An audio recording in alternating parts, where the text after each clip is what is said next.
Assalamualaikum warahmatullahi wabarakatuh.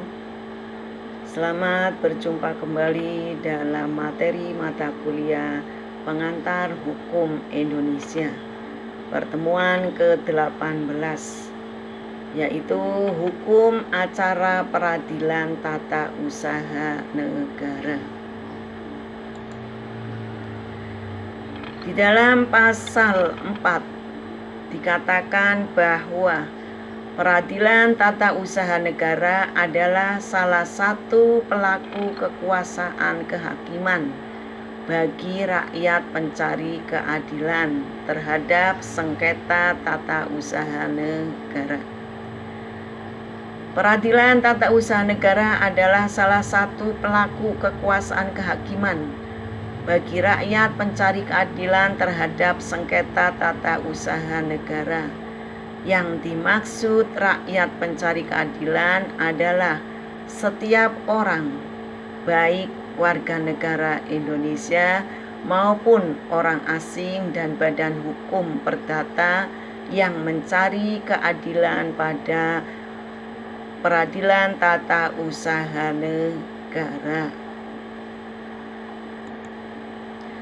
Tujuan dan ruang lingkup hukum acara peradilan tata usaha negara, yaitu memberikan perlindungan terhadap hak-hak rakyat yang bersumber dari hak-hak individu, memberikan perlindungan terhadap hak-hak masyarakat yang didasarkan kepada kepentingan bersama dari individu yang hidup dalam masyarakat tersebut. Undang-Undang Nomor 48 Tahun 2009 tentang kekuasaan kehakiman menentukan pelaku kekuasaan kehakiman, yaitu peradilan umum, peradilan agama, peradilan militer, peradilan tata usaha negara, dan oleh sebuah mahkamah konstitusi. Unsur-unsur keputusan tata usaha negara adalah penetapannya harus tertulis, dikeluarkan oleh badan atau pejabat tata usaha negara,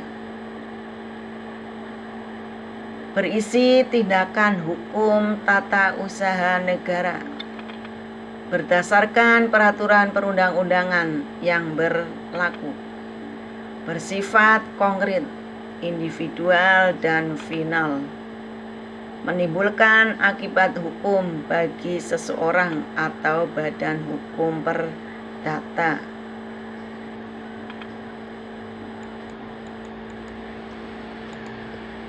Asas-asas hukum acara peradilan tata usaha negara. Asas praduka rehmatih. Asas ini mengandung makna bahwa setiap tindakan penguasa harus dianggap sah rehmatih sampai ada pembatalannya. Asas pembuktian bebas. Hakim menetapkan beban pembuktian. Asas ini dianut pasal 107 Undang-Undang Nomor 5 Tahun 1986, hanya saja dibatasi ketentuan pasal 100. Asas keaktifan hakim. Keaktifan hakim dimaksudkan untuk mengimbangi kedudukan para pihak karena tergugat adalah pejabat tata usaha negara, sedangkan penggugat adalah orang atau badan hukum perdata. Asas RH Homnes.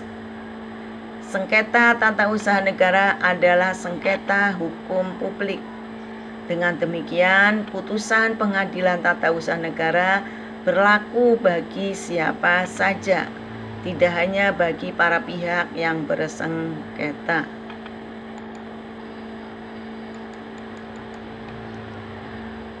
Perbedaan hukum acara tun dan hukum acara perdata. 1. Objek gugatannya.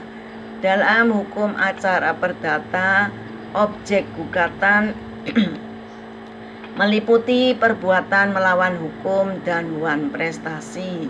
Sedangkan dalam hukum acara peradilan tata usaha negara, objek gugatannya adalah surat keputusan tata usaha negara. Tenggang waktu gugatan. Pasal 55 menentukan bahwa gugatan hanya dapat diajukan dalam tenggang waktu 90 hari terhitung sejak saat diterimanya atau diumumkannya keputusan badan atau pejabat tata usaha negara. Tahapan proses berperkara. Beberapa tahapan proses berperkara yang memiliki oleh hukum acara peradilan tata usaha negara tidak ada dalam hukum acara perdata. Tahapan tersebut adalah penelitian administrasi, dismisial, prosedur, dan pemeriksaan persiapan. Tuntutan. Dalam hukum acara perdata, tuntutan bisa berupa mohon pelaksanaan atau pembatalan perjanjian, ganti rugi, dan lain-lain. Dalam hukum acara peradilan tata usaha negara, hanya ada satu tuntutan pokok, yaitu pernyataan batal atau tidak sah suatu keputusan tata usaha negara. Putusan Versteeg. Hukum acara perdata mengenal putusan Versteeg, sedangkan hukum acara peradilan tata usaha negara tidak mengenal putusan Versteeg. Rekonvensi. Dalam hukum acara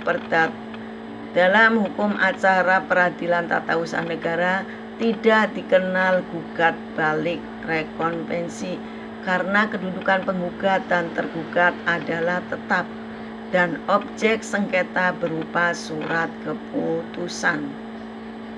Peranan pengadilan tinggi. Dalam hukum acara perdata, peranan pengadilan tinggi selalu sebagai pengadilan tingkat banding. Tidaklah demikian halnya dalam hukum acara peradilan tata usaha negara, karena untuk kasus-kasus yang harus melalui prosedur banding administrasi, maka pengadilan tinggi tata usaha negara berfungsi sebagai tingkat pertama. Demikianlah uraian secara garis besarnya materi mata kuliah pengantar hukum Indonesia mengenai hukum acara peradilan tata usaha negara. Selebihnya kalian bisa membaca di dalam deskripsi materinya. Terima kasih. Wassalamualaikum warahmatullahi wabarakatuh.